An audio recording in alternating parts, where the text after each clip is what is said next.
this lecture video, I'm going to give a high-level, fast-paced overview of results from distribution theory that will be useful in our study of multivariate statistics. Here's an outline of what we'll be looking at in this video. We'll first talk about the expectation or expected value of a random variable. We'll define expectation and then list a few of its properties. We'll then use expectation to define several characteristics of univariate distributions.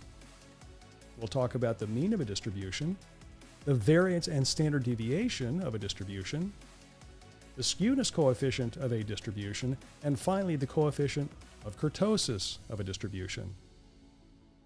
Next, we'll talk about characteristics of multivariate distributions. We'll define the covariance of two random variables. We'll list and discuss several properties of covariance. And then once we've defined covariance, we can define the correlation between two random variables, and we'll talk about how to interpret the correlation coefficient. Finally, we'll define stochastic independence.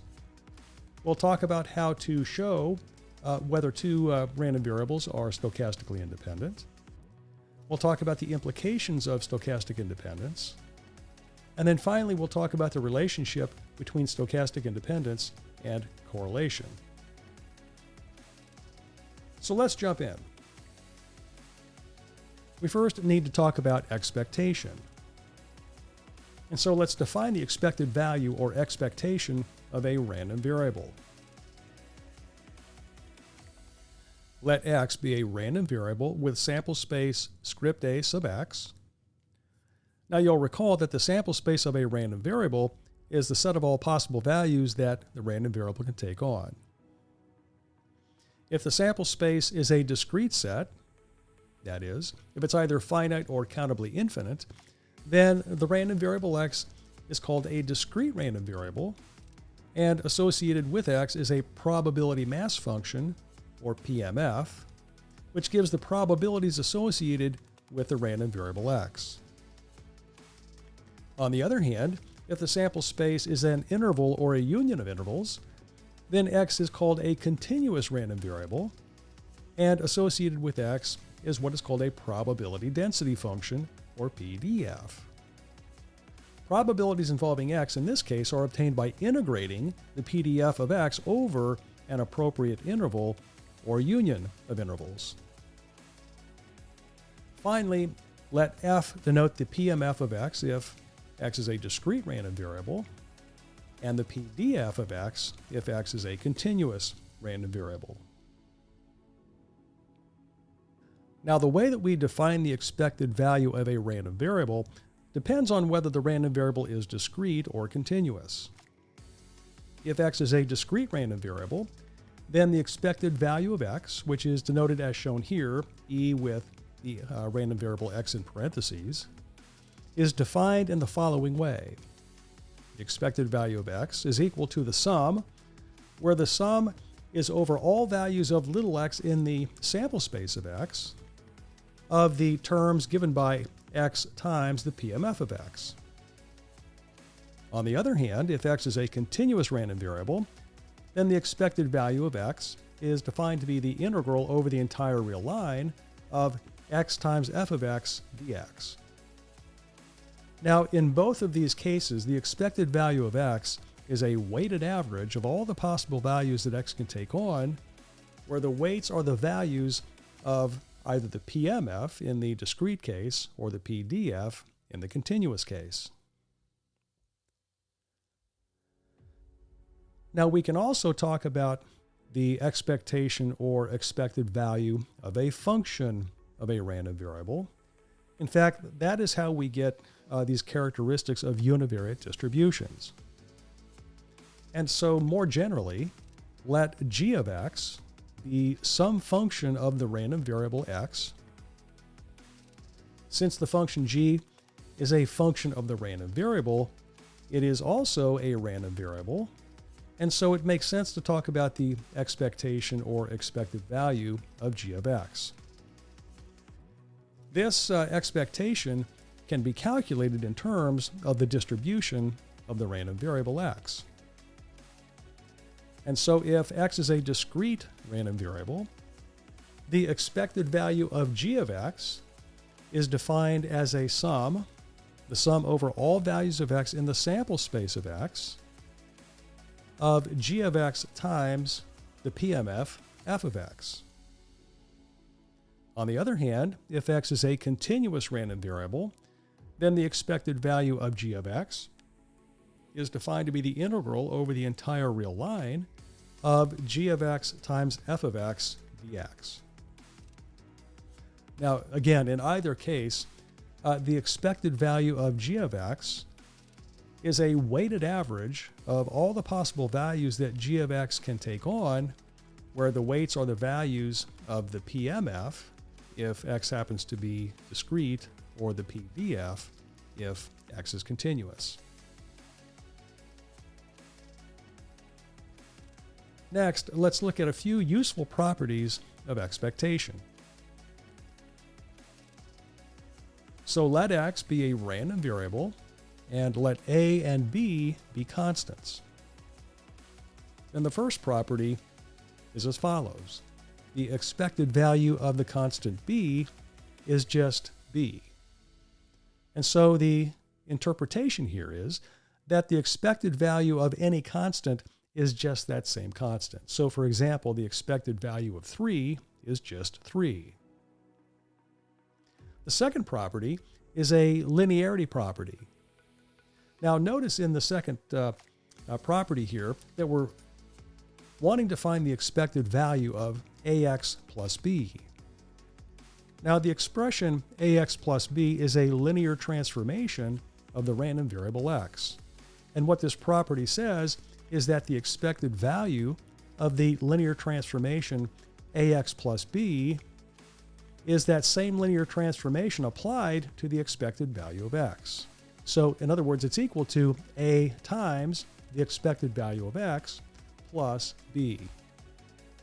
So again, the expected value of a linear transformation of a random variable is equal to, or can be computed as, can be decomposed as, the linear transformation, that same linear transformation applied to the expected value of x. And so because of this, expectation is said to be a linear operator.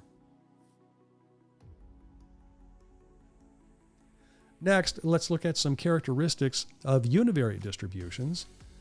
And again, these characteristics are defined in terms of expectations.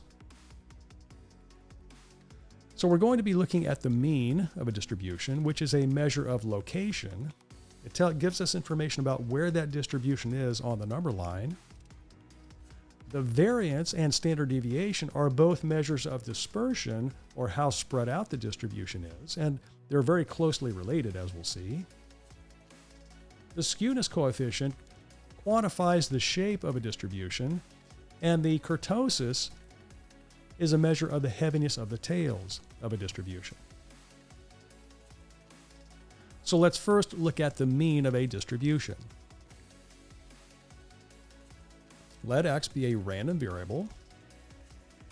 Then the mean of the distribution of x, which is typically denoted using a lowercase mu, and so since x is our random variable, we'll denote this mean by mu sub x, and that's just equal to the expected value of x.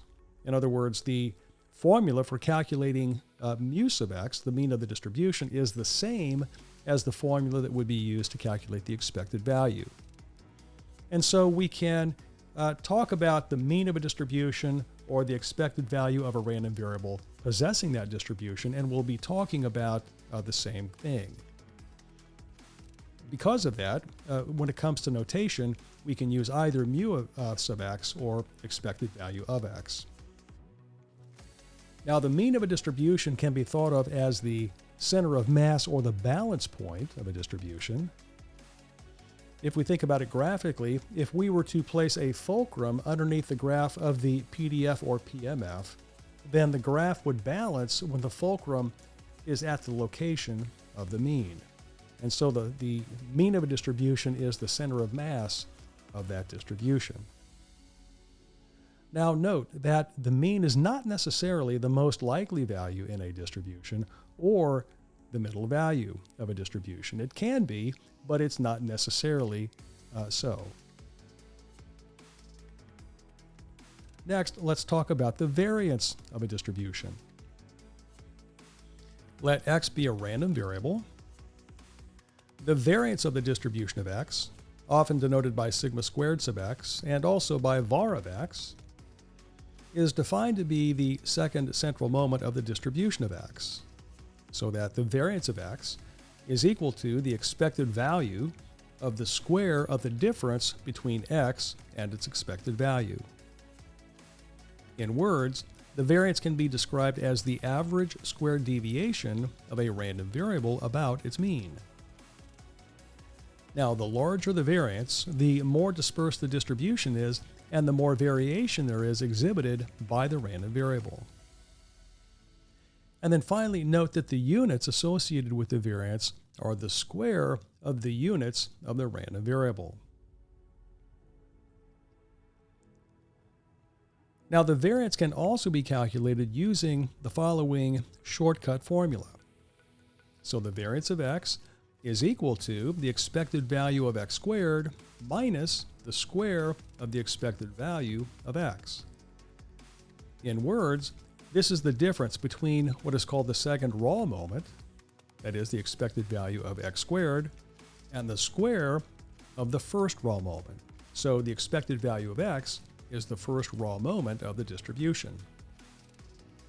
Now, by expanding the binomial in the definition formula and using the linearity property of expectation, it's pretty straightforward to show that this shortcut formula is algebraically equivalent to the defining formula on the previous slide.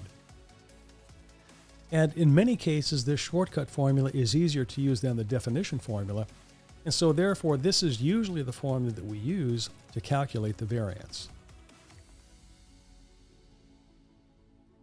Next, let's talk about the standard deviation of a distribution. The standard deviation of the distribution of x, which we will denote by sigma sub x and also by capital SD of x, is related to the variance of the distribution, and in particular it's defined to be the positive square root of the variance.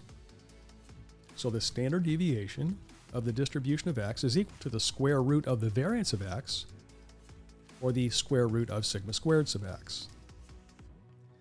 And as was true with the variance, the larger the standard deviation, the more dispersed the distribution is, and the more variation there is exhibited by the random variable. Now note that because the standard deviation is the square root of the variance, and you'll recall that the variance had units that were the square of the original, or of the random variable, the units associated with the standard deviation are the same as the units of the random variable. Next, let's look at the skewness coefficient. The skewness coefficient quantifies the shape of a distribution. It's interpreted in the following way. A skewness of 0 indicates that the distribution is symmetric about its mean. A negative value of the skewness coefficient indicates that there is left skewness in the distribution, and if the skewness coefficient is positive, that indicates that the distribution is skewed to the right.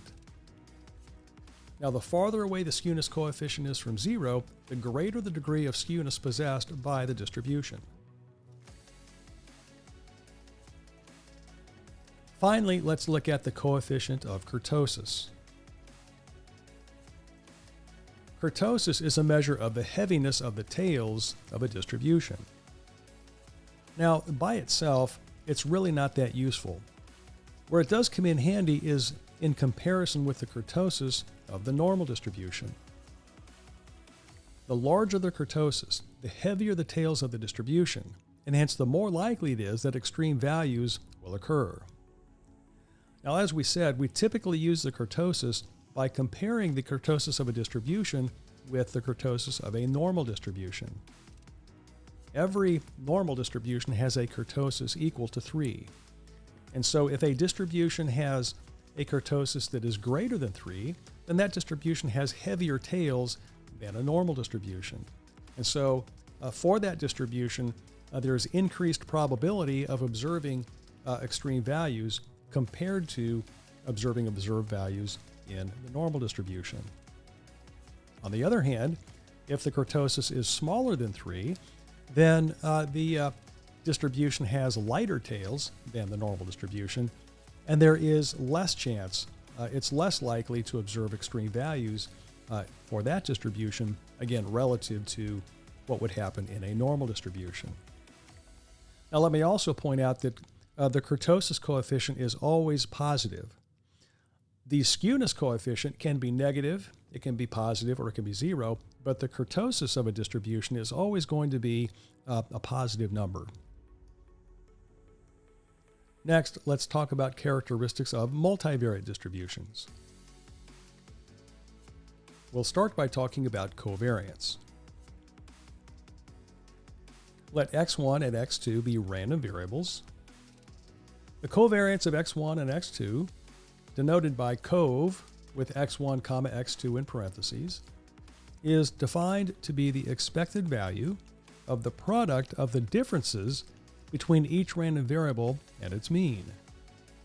That is, the covariance of x1 and x2 is equal to the expected value of the product of x1 minus its expected value and x2 minus its expected value. So this is the definition formula for the covariance. Note that the units of the covariance is equal to the product of the units of x1 and x2. The covariance can also be calculated using the following shortcut formula. The covariance of x1 and x2 is equal to the expected value of the product x1 times x2 minus the product of the expected value of x1 and the expected value of x2. In words, this is the difference between the expected value of the product of x1 and x2 and the product of their respective expected values. By expanding the binomial in the definition formula on the previous slide and then using properties of expectation, it's straightforward to show that this shortcut formula is indeed algebraically equivalent to the definition formula. It turns out that this formula is easier to use than the definition formula, and so this is usually the formula that we would use to calculate covariance. Next, let's look at properties of covariance. Let x1, x2, y1, and y2 be random variables, and let a, b, c, and d be constants. Several useful properties of covariance are listed below. Property 1 says the following. The covariance of a random variable and a constant is 0. So, for example, the covariance of x1 and c is equal to 0. Property 2 says that the covariance is symmetric in its arguments. So, for example, the covariance of x1 and x2 is equal to the covariance of x2 and x1. And so it doesn't matter the order that we list the two random variables inside parentheses. Now, this next property is really quite useful, property 3, which says that the covariance of a random variable with itself is equal to the variance of that random variable. So, for example, the covariance of x1 with itself is equal to the variance of x1. Property 4 is also quite useful. We often want to find the covariance of two linear combinations of random variables, and we can decompose that covariance in the following way. Now, before we look at this formula, note on the left-hand side that we're wanting to find the covariance of two linear combinations of random variables. So the first linear combination is a times x1 plus b times x2. The second linear combination is c times y1 plus d times y2. And so what this property says is that the covariance of the first linear combination, a times x1 plus b times x2, And the second linear combination, c times y1 plus d times y2, that's equal to a times c times the covariance of x1 and y1 plus a times d times the covariance of x1 and y2 plus b times c times the covariance of x2 and y1 plus b times d times the covariance of x2 and y2. And if you're familiar with the FOIL method of expanding a binomial, this is the same kind of, it's very similar to that idea here. Now note that this decomposition uses only linear combinations of two random variables, but this generalizes in the natural way very easily to linear combinations involving any number of random variables in either of the two positions. Property 5 involves the variance of a linear combination of random variables. For any random variables x1 and x2, the variance of the linear combination of those two random variables, a times x1 plus b times x2, is equal to a squared times the variance of x1 plus b squared times the variance of x2 plus 2 times a times b times the covariance of x1 and x2.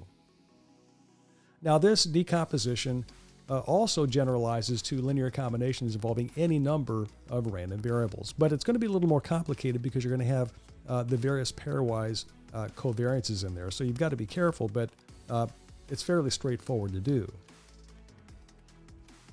And then finally, property 6 also involves the variance of a linear combination of random variables, but in this case, it applies when the random variables are uncorrelated. And so if the random variables x1 and x2 are uncorrelated, then in applying property 5, that covariance term is equal to 0, and so that formula simplifies to the following.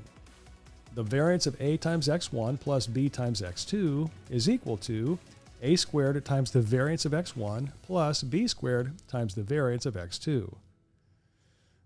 And again, this decomposition generalizes to linear combinations that involve more than two random variables.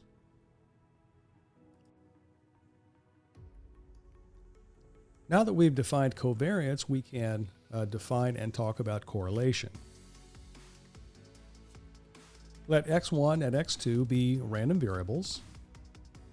The correlation of x1 and x2, which we will denote by cor of x1 and x2, is defined to be the ratio of the covariance of x1 and x2 to the square root of the product of their variances. That is, the correlation of x1 and x2 is equal to the covariance of x1 and x2 divided by the square root of the product of the variances, var of x1 times the variance of x2.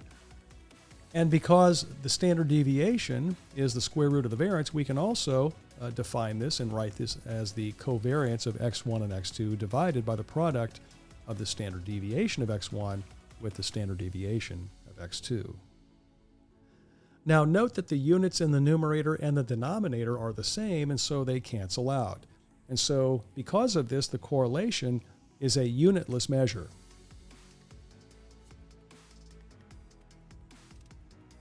Now, how do we interpret the correlation? What makes it useful?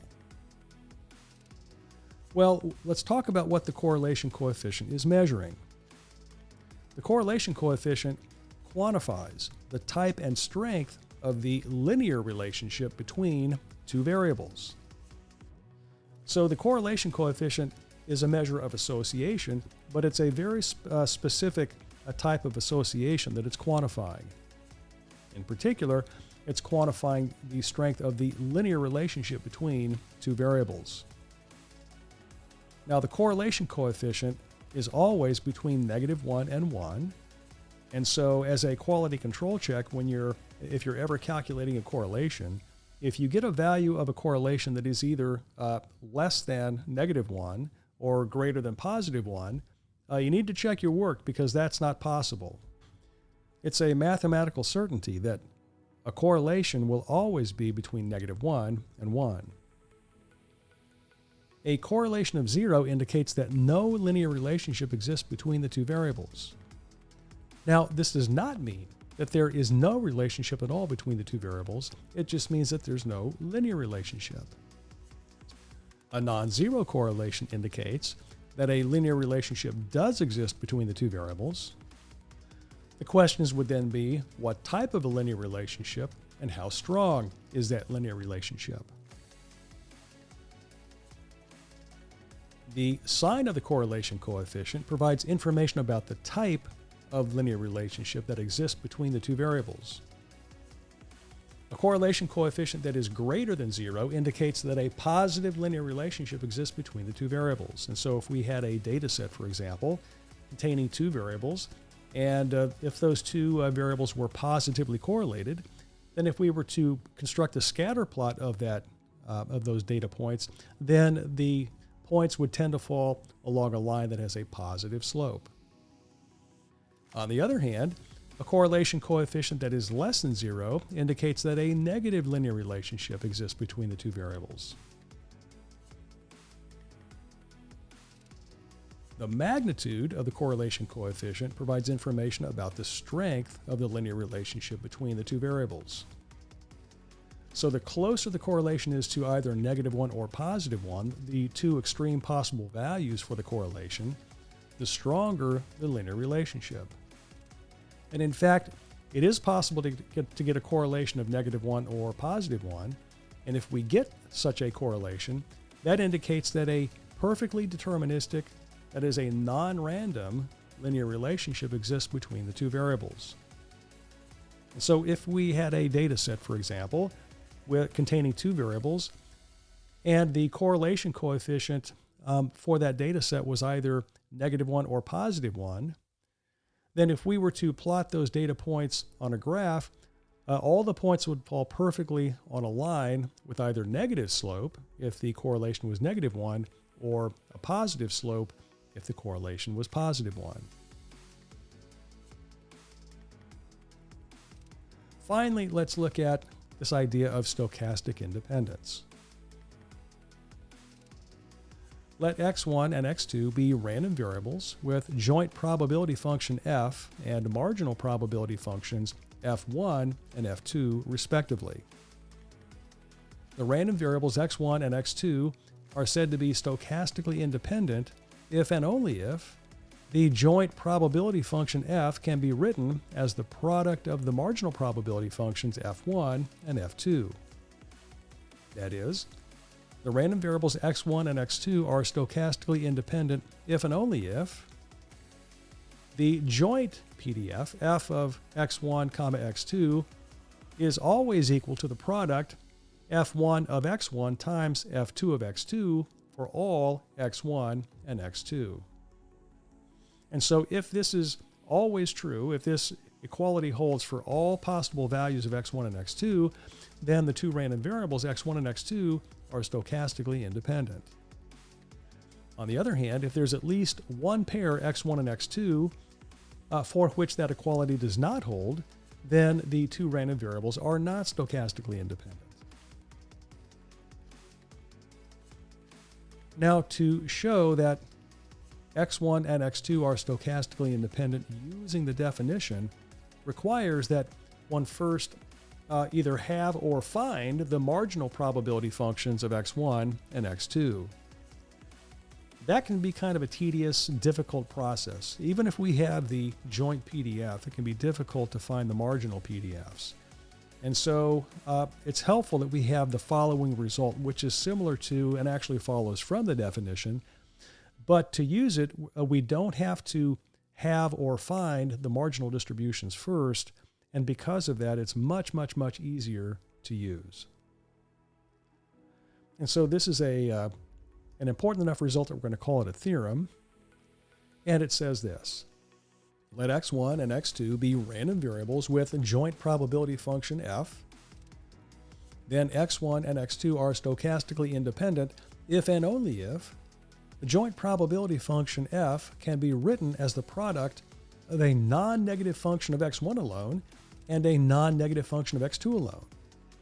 That is, x1 and x2 are stochastically independent if and only if we can write f evaluated at x1 and x2, so that is the joint PDF of x1 and x2, is equal to the product of two functions, g of x1, which is a function of x1 alone, and h of x2, which is a function of x2 alone, where g of x1 is greater than or equal to 0 for all values of x1, and h of x2 is also non-negative for all values of x2.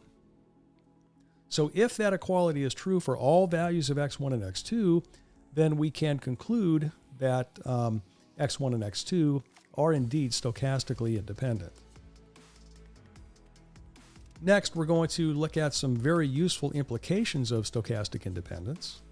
And so again, this is an important enough result that we're going to call it a theorem. Let x1 and x2 be stochastically independent random variables. Let g1 be a function of x1 alone and g2 a function of x2 alone. Then the expectation of the product of the functions is equal to the product of the expectations of the functions themselves. So that the expected value of the product of g1 of x1 times g2 of x2, that expected value is equal to the product of the expected value of g1 of x1 times the expected value of g2 of x2.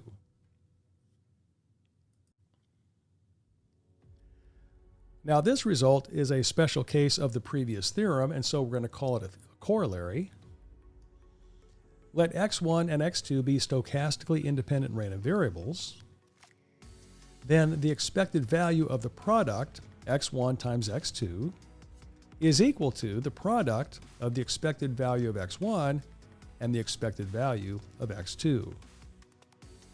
In words, the expected value of the product of the random variables is equal to the product of their individual or marginal expected values.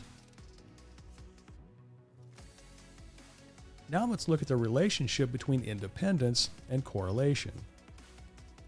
This is a very important result, and so we're going to call it a theorem, and this follows from the previous result.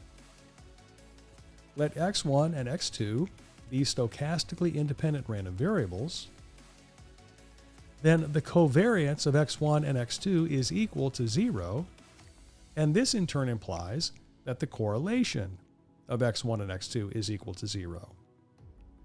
So in other words, if x1 and x2 are stochastically independent, then we know that they are uncorrelated as well. So I've got a few questions that I want to leave you with to ponder. The first question is, what is the converse of the previous theorem? The second question is this: is the converse of the previous theorem true?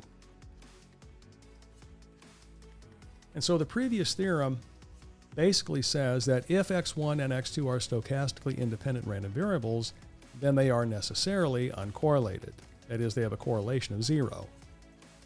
The converse of that statement would be, if the two random variables are uncorrelated, that is, if they have a correlation of 0, then they must be stochastically independent. So my question to you is the converse true? In other words, is it true that if two random variables have a correlation of 0, then they must necessarily be stochastically independent? And so that's what I want you to think about. So that's all I wanted to show you in this lecture video. I'll see you in the next video.